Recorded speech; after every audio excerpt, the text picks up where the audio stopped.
जय माता दी भक्तों।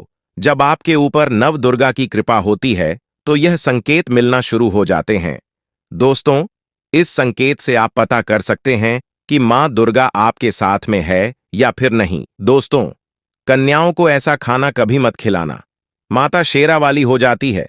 नाराज व्रत पूरा नहीं माना जाता। साथ ही जानिए, नवरात्रि में जो क्यों सूख जाते हैं, क्यों आपके जौ में हरियाली नहीं आती है, आखिर ये क्या संकेत देता है। नवरात्रि में जो अखंड ज्योति जलती है, उसकी बाती का हम क्या करें। साथ ही साथ यह भी जानिए कि नवरात्रि में जो कलश के नीचे चावल रखे जाते हैं और उसके ऊपर नारियल रखा जाता है, उसका हम क्या करें और बचे हुए तेल का क्या करें, कन्या पूजन कैसे करें और क्या है शुभ मुहूर्त। इस खूबसूरत वीडियो को लाइक जरूर करें। आज का वीडियो बहुत ही सुंदर है। आपको कहीं भी जाने की आवश्यकता नहीं पड़ेगी। समस्त जानकारी, नवरात्रों की पूरी जानकारी इस वीडियो में है। खासकर कन्या पूजन कैसे करना है, सप्तमी को है, अष्टमी को है, नवमी कब है, समस्त जानकारी इस वीडियो में हम आपको दे रहे हैं। दोस्तों, जो भक्त सच्चे दिल से माता रानी की पूजा आराधना करते हैं और उनकी भक्ति में लीन हो जाते हैं, तो माता रानी उनकी सच्ची भक्ति से उनकी पुकार अवश्य सुनती है और जो इच्छाएं उसके मन में होती हैं, तो माता रानी उसे वो सब कुछ देती है जो उसको चाहिए होता है। माता लक्ष्मी दोनों हाथों से धन की वर्षा करती है। मां दुर्गा उसी पर अपनी कृपा दृष्टि बनाती है जो नवरात्रों में खास तौर पर माता की सेवा में लग जाता है। देखिए, माता की सेवा में आपको बिल्कुल भी कंजूसी नहीं करना है। दिल खोलकर माता रानी की सेवा करें। जितना हो सके मां को प्रसन्न करने में लग जाए। साल भर के इस त्योहार में माता धरती पर आती है और उसी पर कृपा दृष्टि बनाती है जो माता को सच्चे हृदय से प्रसन्न करता। दोस्तों, सबसे पहली बात, नवरात्रि में हम एक माटी के प्याले में जौ भरते हैं ताकि हमारे घर में सुख शांति बनी रहे और माता प्रसन्न हो जाए। जहां जब हरे भरे होते हैं तो घर में हरियाली आती है और सुख समृद्धि की प्राप्ति होती है। जौ जो हरे भरे होते हैं तो समस्त देवी देवता खुशियां मनाते हैं और घर की उन्नति के लिए कामनाएं करते हैं, आशीर्वाद देते हैं। हरे भरे जौ में साक्षात माता रानी अपने 9 स्वरूपों के साथ खेलती हैं और घर में सुखों की बारिश होती है तथा धन की बारिश होती है। और जिस घर में जौ के अंदर से हरियाली नहीं आती है, तो उस घर में पहले ही पता चल जाता है कि अब आपके घर में गरीबी आने वाली है तथा परेशानियों आने वाली है, क्योंकि आपने पूजा पाठ में कोई ऐसी गलती कर दी होगी जिसके कारण जो में हरियाली नहीं आ पाई। देखिए, आपको बता दें, हैरानी वाली बात तो है, बिना पानी के माटी में जौ डालते ही उग जाते हैं, वो भी बिना देखभाल करें। हरियाली उसमें निकल आती है। लेकिन जब हम कलश स्थापना करते हैं और जौ होते हैं, तो ये बहुत ही सोचने समझने वाली बात है कि आपकी देखरेख में, और जबकि आपने पानी बराबर डाला, परिवार ने अच्छे से देखा, फिर भी ऐसा होने के बाद जब उसमें जौ निकले तथा हरियाली ना उगे, तो समझ ले साक्षात माता रानी आपसे नाराज है, क्रोधित हो चुकी है। माता रानी अपनी संतान को सदैव माफ कर देती है। आप सच्चे हृदय से माता रानी से माफी मांग लें। माता करुणामयी है और अपने भक्तों को, अपने बेटों को, अपने लाल को वह सदैव माफ करती हैं। जौ में कम हरियाली आना मतलब घर में धीरे धीरे खुशियों का वास होगा और ज्यादा हरियाली आने पर धन की वर्षा होगी। घर में धन का आगमन होना शुरू हो जाता है।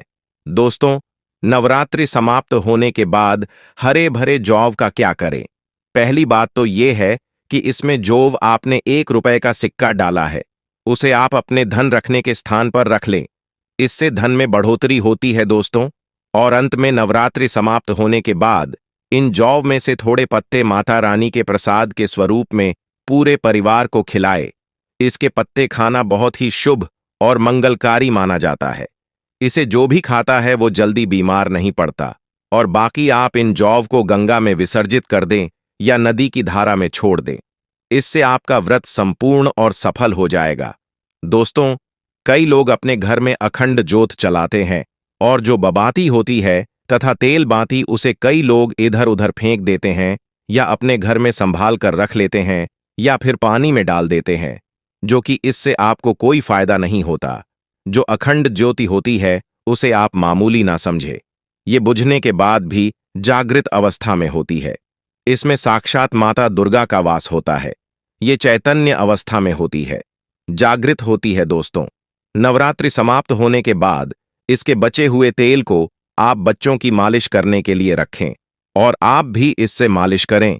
इससे आपकी सभी बीमारी दूर हो जाएगी और आपके ऊपर सकारात्मकता का संचार होगा। और साथ ही साथ जो अखंड ज्योति की बातें होती हैं उसे आप अपने बाजू में बांध लें। ऐसा करने से आपको धनी होने से कोई नहीं रोक सकता। बच्चे बड़े सभी बांध सकते हैं। इसको बड़ा करने के लिए इसमें आप कलावा बांध सकते हैं। दोस्तों, नवरात्रि में जब कलश स्थापना की जाती है तो कलश के नीचे चावल जरूर रखे जाते हैं। इससे तेजी से धन बढ़ता है, माता लक्ष्मी की कृपा प्राप्त होती है। और बाकी चावलों को आप पक्षियों को डाल दें या गंगा में विसर्जित कर दें। और जो कलश और जव होते हैं उसे आप गंगा में विसर्जित कर दें। ऐसा करने से नवरात्रि का संपूर्ण फल प्राप्त होता है और व्रत रखने का फल शीघ्र ही मिलता है। और दोस्तों, भूल कर भी ये गलती कभी मत करना। गंगा में कचरा आदि धूप बत्ती के डिब्बे, माचिस के डिब्बे भूल कर भी मत डालना। सड़े गले फूल गंगा में नहीं डालना चाहिए। इससे उल्टा व्यक्ति नरक में चला जाता है और परिवार में गरीबी का वास हो जाता है। गंगा मैया क्रोधित हो जाती है और श्राप देती है। इसीलिए ऐसा घोर पाप कभी मत करना। इसके पीछे एक कथा है।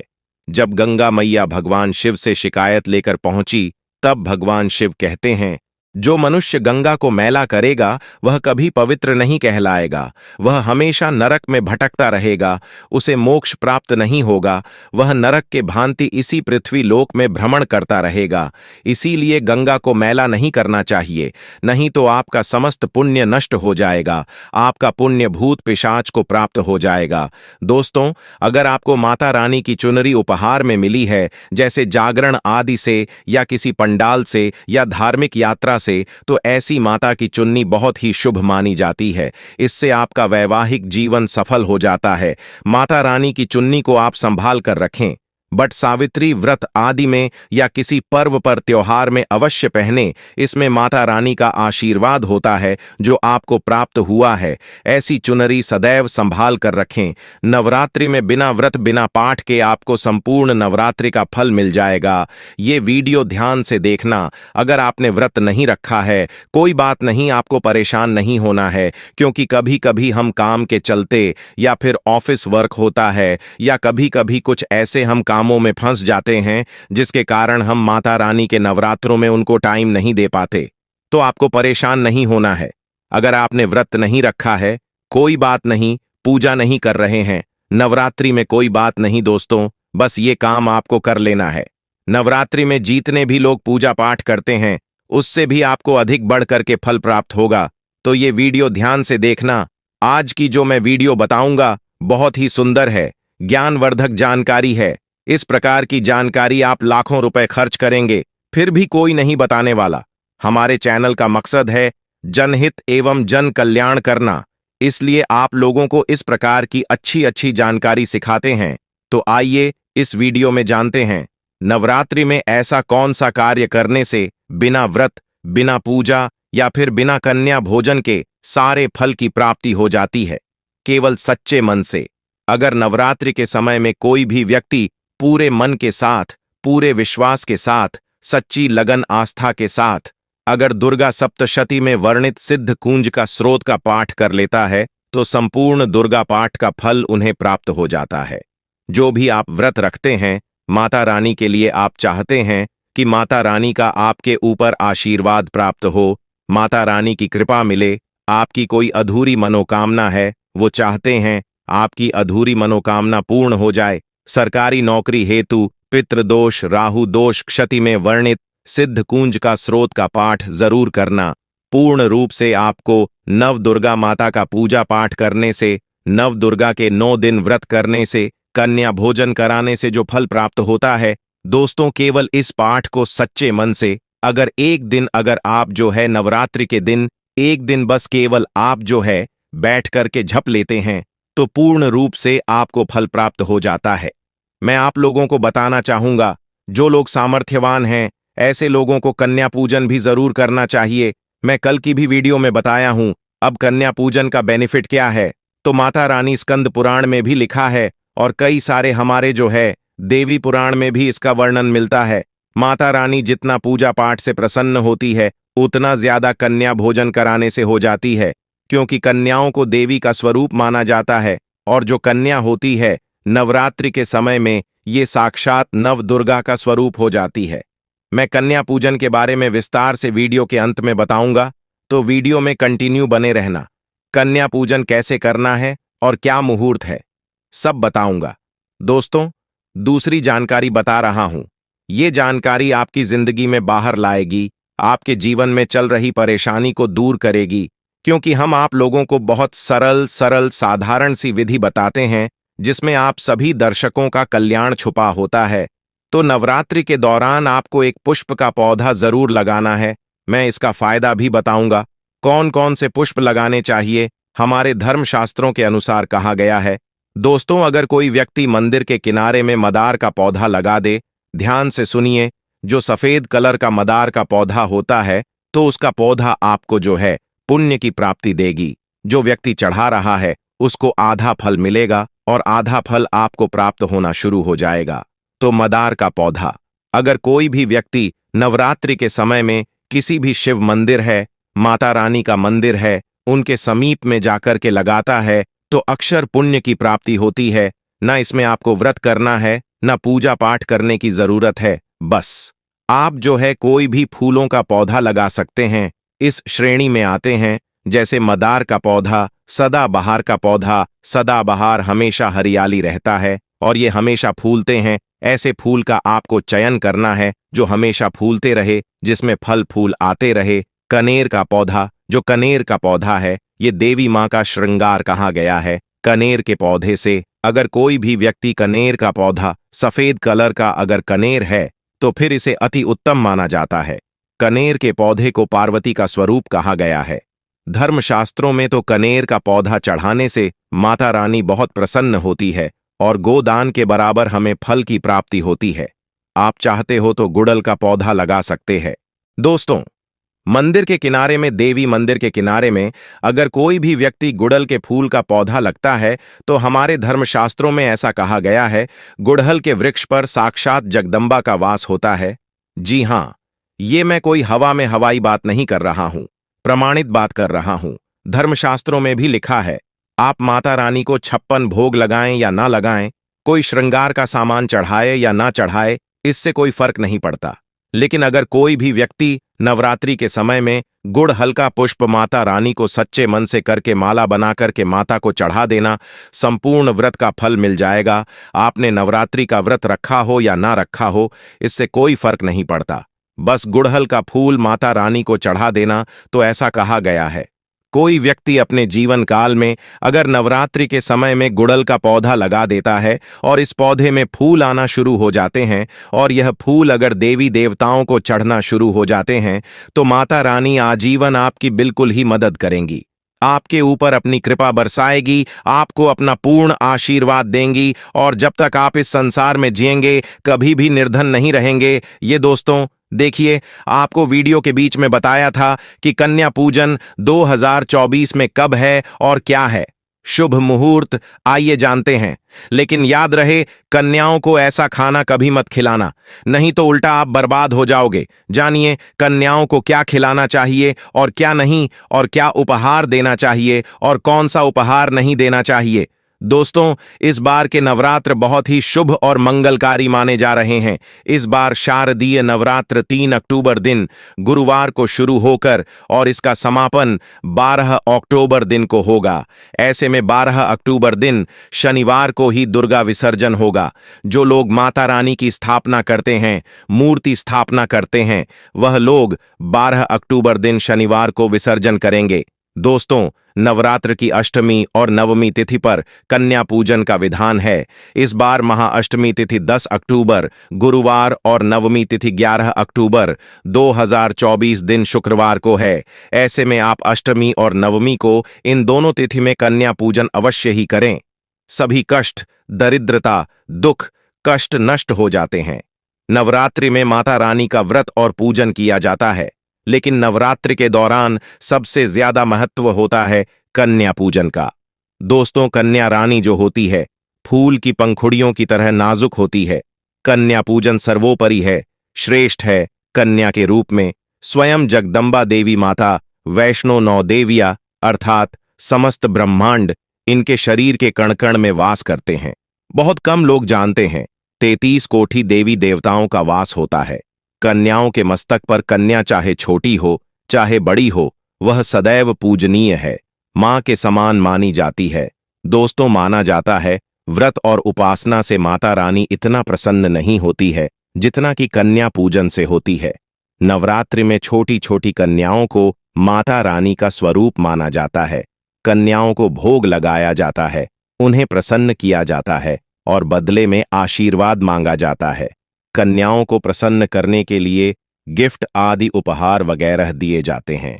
माना जाता है अगर कन्याओं को कोई भेंट दी जाए और वो उसे खुशी खुशी स्वीकार कर ले तो इसका मतलब है माता रानी अर्थात माता वैष्णो ने वो भेंट स्वीकार कर ली। जिन पर कन्या प्रसन्न होती है तो समझो उन्हें माता रानी का आशीर्वाद मिल गया और रानी की कृपा से उन्हें मुंह मांगा वरदान प्राप्त होता है।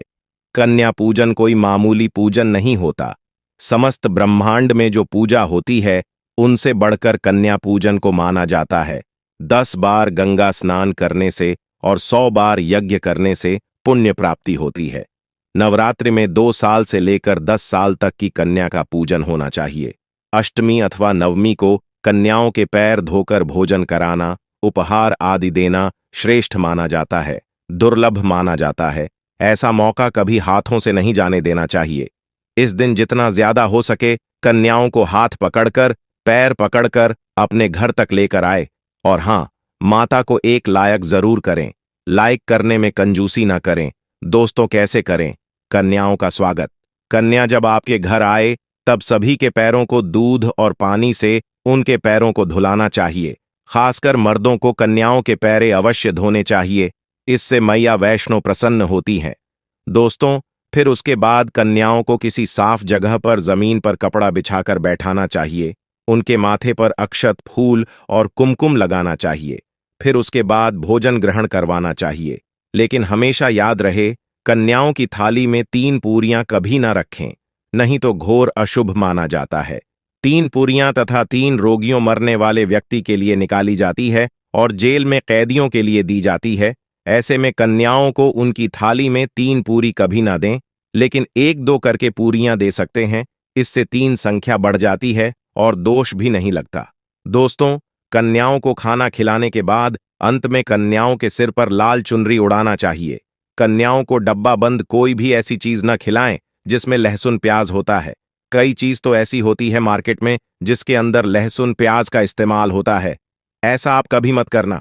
दोस्तों, कई लोग कन्या पूजन में खाना घर पर नहीं बनाते और मार्केट से रेडीमेड लाकर ही खिलाते हैं तथा दही जलेबी खिलाते हैं, जो कि शुभ नहीं माना जाता। दोस्तों, ऐसा खाना वो लोग खिलाते हैं जिनके घर में मान लीजिए कोई दुर्घटना, आंधी हो गई है या घर में कोई बीमार है या कोई मुसीबत है, तब वो ऐसा करते हैं। लेकिन अगर आप स्वस्थ हैं, आपको कोई पीड़ा नहीं है, तो ऐसा भूल कर भी नहीं करना चाहिए। माता रानी दही जलेबी नहीं, आपके हाथों का बना भोजन खाना चाहती है, आपका प्यार चाहती है।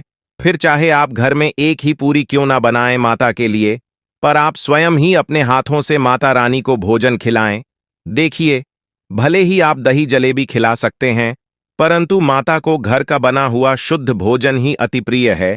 खासकर नवरात्रों के दौरान घर में पक्का खाना अवश्य बनाना चाहिए। माता रानी बहुत प्रसन्न होती है। घर का बना पक्का खाना ही कन्याओं को खिलाना चाहिए। हमेशा याद रखें, कन्याओं को प्लास्टिक के बने धोने में खाना नहीं खिलाना चाहिए। ऐसे बर्तन पूजा पाठ के लिए शुभ नहीं, अशुभ होते हैं, क्योंकि प्लास्टिक के ज्यादातर बर्तन जो होते हैं जानवरों की हड्डियों द्वारा बनाए जाते हैं। मित्रों, शुक्रवार का दिन माता संतोषी को समर्पित होता है और माता संतोषी नवरात्रों के दिनों में सक्रिय अवस्था में होती है, यानी वो भी 9 देवियों के साथ में आपके घर में आती है। इसीलिए कन्याओं को भूल कर भी शुक्रवार का दिन अगर पड़ जाए तो खट्टी चीज घर में नहीं बनानी चाहिए और कन्याओं को भी खट्टी चीज नहीं खिलानी चाहिए। घोर पाप लगेगा आपका, किया कराया सब बर्बाद हो सकता है। खट्टी चीजों से माता संतोषी रुष्ट हो सकती है, चिढ़ सकती है, आपको श्राप दे सकती है। इसीलिए नादान ना बने दोस्तों। भोजन करने के बाद कन्याओं की थाली में एक लौंग जरूर रखना चाहिए, क्योंकि लौंग देवी शक्ति तथा दुर्गा मां को बहुत प्रिय है। लौंग माता शक्ति का प्रतीक होती है। लौंग में नव दुर्गा का वास होता है। इन 9 दिनों में माता रानी को लौंग का भोग ही लगाया जाता है, तो खाना खाने के बाद कन्याओं को लौंग अवश्य अर्पित करें। माता रानी को अमृत से बढ़कर लौंग प्रिय है, इसीलिए कन्याओं को थाली में चुपचाप एक लौंग जरूर रख दें। आपका भाग्य चमक जाएगा। माता लक्ष्मी आपकी जीवन में धन की कोई भी कमी नहीं होने देगी। दोस्तों, आपको बता दें कन्याओं को उपहार में क्या दे। कन्याओं को खुश करने के लिए उनकी थाली में दक्षिणा डालें, ताकि आपके घर में संपन्नता बनी रहे तथा धन की कोई भी कमी ना हो। कन्या जब आपके घर से खुशी खुशी धन लेकर जाती है, तो वह भी आपको खुशी खुशी कई गुना आपको धन प्रदान करती है। इस समय कंजूसी मत करना, खुशी खुशी कन्याओं को धन अवश्य देना। कन्याओं को कोई सुंदर गिफ्ट दे सकते हैं। शास्त्रों में बताया जाता है कि कन्या जितना खुश होती है, माता रानी उतनी ही जल्दी फल की प्राप्ति प्रदान करती है। ऐसे में आप कन्याओं को चॉकलेट बॉक्स दे सकते हैं। भक्तों, सच्चे दिल से मांगी हुई मुराद माता रानी अवश्य ही पूरी करती है। सच्चे दिल का मतलब होता है मन में कोई भी लालच ना हो, और अगर वो लालच माता को पाने के लिए बन जाए तो उसे बोलते हैं सच्ची श्रद्धा और सच्ची भक्ति। ऐसी भक्ति के आगे स्वयं 33 कोटि देवी देवता आपको नमस्कार करते हैं। दोस्तों, इस संकेत से आप पता कर सकते हैं कि मां दुर्गा आपके साथ में है या फिर नहीं। दोस्तों, आप में से बहुत सारे लोगों के मन में प्रश्न होते हैं कि हम कैसे पता करें कि माता रानी हमारे साथ में है कि नहीं। हम कैसे पता करें कि माता रानी दिन भर हमारे साथ में रहती है कि नहीं। नवरात्रि के समय माता रानी क्या हमारे घर में आती है कि नहीं, क्योंकि सबके मन में ये सवाल आते हैं। सब चाहते हैं कि उनके घर में आए। यह जानकारी मैं आज के इस वीडियो में बताऊंगा। दोस्तों, बड़ा मूर्ख होगा, बड़ा ऐसे व्यक्ति जो इस ज्ञान को प्राप्त नहीं करेगा। आज के इस प्रकार के अमूल्य ज्ञान को कोई लाखों करोड़ों रुपए खर्च करने पर भी इस प्रकार के ज्ञान नहीं बताएगा। ये जानकारी सब आपसे छुपाना चाहते हैं। तो दोस्तों, माता रानी अपने होने का एहसास अपने सभी भक्तों को कराती हैं, चाहे उनके छोटे भक्त हों या फिर चाहे बड़े भक्त हो। अपने सभी भक्तों को माता रानी अपने होने का एहसास सभी को कराती है, क्योंकि माता रानी परम शक्ति है, परम देवी है। माता रानी नवरात्रि के पूरे 9 दिन अपने सभी भक्तों के साथ में सूक्ष्म रूप में एवं ऊर्जा रूप में रहती है, शक्ति रूप में रहती है। तो दोस्तों, इस 5 संकेत से आप पता लगा सकते हैं, पता कर सकते हैं कि मां दुर्गा आपके साथ में है। और यह 7 संकेत बताते हैं कि माता रानी आपके घर में आ चुकी है। तो सर्वप्रथम इस वीडियो में यह जानेंगे दोस्तों कि हम कैसे पता करें कि माता रानी हमारे साथ में है। इसके बाद इस वीडियो में यह भी जाएंगे कि किस संकेत से पता करें कि माता रानी हमारे घर में आ चुकी है। तो दोस्तों, माता रानी साथ में अगर हमारे होते हैं तो इस प्रकार के 5 संकेत मिलते हैं। कौन कौन से संकेत हैं, आइए थोड़ा इस वीडियो को ध्यान से सुनिएगा। अगर आप भी चाहते हैं कि माता रानी आपकी सभी मनोकामना को पूर्ण करें, तो दोस्तों कमेंट बॉक्स में जरूर लिखना। जय माता दी आपका स्वागत है। तो आइए जानते हैं उन विशेष संकेतों को। तो जब माता रानी आपके साथ में होती है तो यह 5 संकेत मिलते हैं। जब आपको पूजा के दौरान आंसू आने लगे। वैसे दोस्तों, हम डेली की पूजा करते हैं लेकिन आंसू नहीं निकलते, लेकिन नवरात्रि के समय जब आप पूजा करें और आंसू आने लगे तो समझ जाना माता रानी आपके साथ में है। या फिर अगर आपको पूजा के दौरान ऐसा लगने लगे कि कोई आपके पीछे में खड़े हैं, तो समझ जाना माता रानी आपके साथ में हमेशा आपके साथ में है। वह ऊर्जा स्वरूप बन करके, शक्ति स्वरूप बन करके है। यह प्रथम संकेत है। दूसरा संकेत है कि अगर जुगनू टिमटिमाते हुए आपके कपड़े या शरीर पर चिपक जाए, अगर जुगनू टिमटिमाते हुए आपके कपड़े या फिर शरीर में चिपक जाए, तो समझ जाना माता रानी आपके साथ में है। क्योंकि दोस्तों, जुगनों को जोगिन कहा जाता है और ये माता रानी की परम सेविका है। जहां पर माता रानी की शक्तियां होती है, ऊर्जा स्वरूप होती है, वहां पर जाकर के स्वतः ही चिपक जाते हैं। तो आपके साथ में माता रानी रहेंगे तो आपके शरीर में स्वतः ऊर्जा शक्ति जागृत हो जाएंगे, तो ये आकर के जबरदस्ती चिपकने लगते हैं। ये दूसरा संकेत है। तीसरा संकेत है रात में अचानक से झटके के साथ, रात में अचानक झटके के साथ आपकी नींद खुल जाए, तो समझ जाना माता रानी आपके साथ में और माता रानी आपको जगाना चाहती है। माता रानी आपको कुछ संकेत देना चाहती है। इसके बाद चौथा संकेत है कि आपके आसपास में अगर इत्र है, लोबान है, धूप है, चमेली है या फिर अन्य पुष्प जो कि आपके घरों के आसपास में नहीं पाए जाते हैं, लेकिन फिर भी आपको उसकी सुगंध आ रही है, तो समझ जाना चाहिए कि माता रानी आपके साथ ही मौजूद है। माता रानी जब आपके पास में होते हैं दोस्तों, लोबान की खुशबू आती है, धूप और चमेली के पुष्पा की खुशबू आती है, और ऐसे पुष्पा की खुशबू आती है दोस्तों जिसकी सुगंध हमने कभी नहीं ली, जो कि हमारे घरों के आसपास में नहीं होती। तो इस संकेत से भी आप पता कर सकते हैं कि माता रानी आपके साथ में ही है। अब पांचवा संकेत जानते हैं।